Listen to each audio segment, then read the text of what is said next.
All right, this is an audiovisual study guide to Chapter 7 of Dana Harris's Introduction to Biblical Greek Grammar. If there's something in this study guide you do not understand, then you need to go back to the chapter and read and review.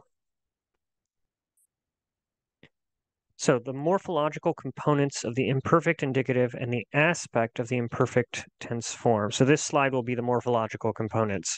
You can see here, this is straight from the textbook, how to build the imperfect active indicative with the augment, present tense stem, and secondary ending.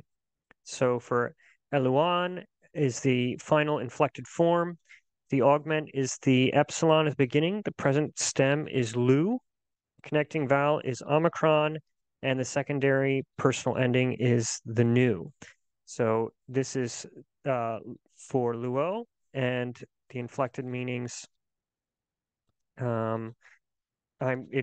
don't have the chart here, but you can take a look at how eluan is built and the different morphological components, and all of the different inflected forms will have these morphological components. As for aspect, imperfect active indicative verbs can be translated with continuous past. So I was releasing.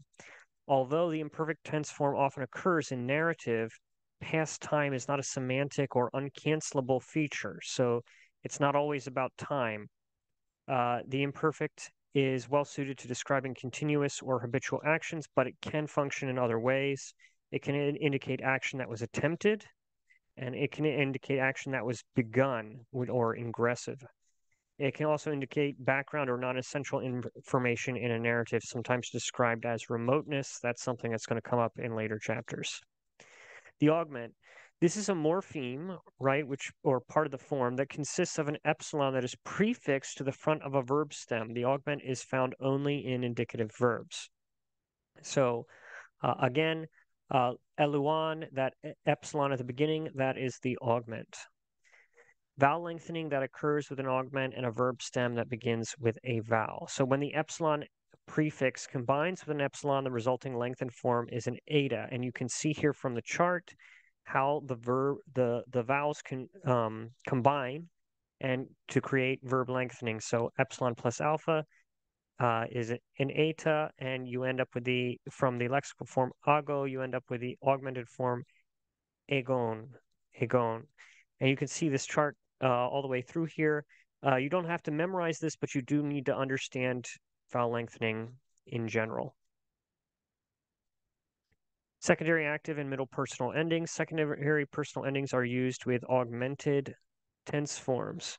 So you can see them main, so, to, methas, the, and ento or onto. And then you can see how these compare to the primary middle personal endings. You're going to learn these as you learn the paradigm for luo. Proper and improper prepositions. So Greek prepositions that can be prefixed to verb stems like ek in ekbalo are called proper prepositions. Proper prepositions can they be combined with a verb stem to create a compound verb. Improper prepositions cannot be prefixed to verb stems like anopion. You're never going to see anopion balo because anopion is improper and cannot be part of a compound verb. Compound verbs, both morphological changes and resultant meanings. So proper prepositions prefixed to a verb stem form a new verb with different lexical form. Ek plus balo is a new verb. Ekbalo, kata plus krino equals a new verb, kata krino.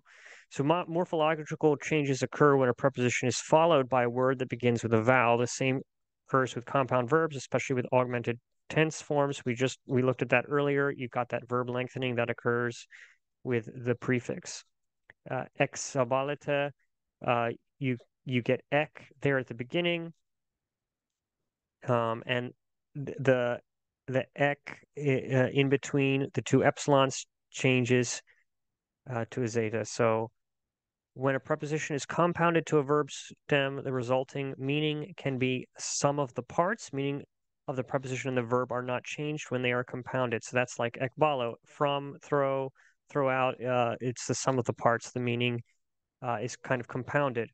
but the preposition can intensify the inherent meaning of the verb, like katakrino. Krino means judge. Katakrino means condemn. Compound verbs can also have an entirely different meaning without the compound. So gnosko means to come to be, but anagnosko means to read. So that's it for chapter 7. If there's something you don't understand, you can go to the book for the charts. You can go through the video again and pause and take a look at them. There's a list of paradigms to memorize at the end of the chapter, and also skills that you need to master in order to master this chapter. But you can review the basic information through this study guide.